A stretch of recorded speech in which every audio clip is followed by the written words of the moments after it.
Pour Conseil de éviter Pierre. les galères de voiture, c'est encore le train. Oui, d'ailleurs, 4 millions de billets ont déjà été vendus pour ces vacances de la Toussaint, dont 1 million ces 10 derniers jours. C'est 10% de plus que l'an dernier. Johan Tritz, vous êtes en direct de la gare de Lyon et on sent bien que c'est un jour de départ en vacances.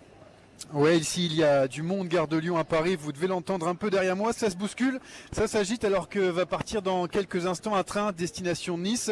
Ça sent le grand départ des vacances de la Toussaint et s'il y a du monde ici, c'est qu'on se pose moins cette question. Et si on prenait la voiture plutôt que le train? En ces temps de pénurie, il n'est pas question de changer ses habitudes. Pour Claudia. Ben, de toute façon, il y avait les problèmes d'essence et de toutes les façons, on fait toujours comme ça quand on peut. Après, ça dépend des tarifs parce que le problème du train, c'est qu'il est très cher. Donc, l'idéal, ça serait qu'il y ait une adaptation des prix des trains pour qu'on prenne de moins en moins les voitures. Des prix relativement chers, hein, mais le train reste tout de même privilégié à la voiture par Agathe qui doit voyager jusqu'à l'Aude, dans les Pyrénées. Le train, c'est moins fatigant parce que c'est loin, l'Aude. Ça reste cher, mais bon, c'est peut-être c'est plus cher la voiture, surtout quand on est tout seul.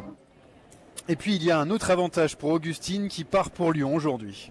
C'est pas pour ça, c'est juste en voiture, ça fait plus loin que avec le train. Le train, 2 heures, on est déjà arrivé. En voiture, on monte à 5 heures.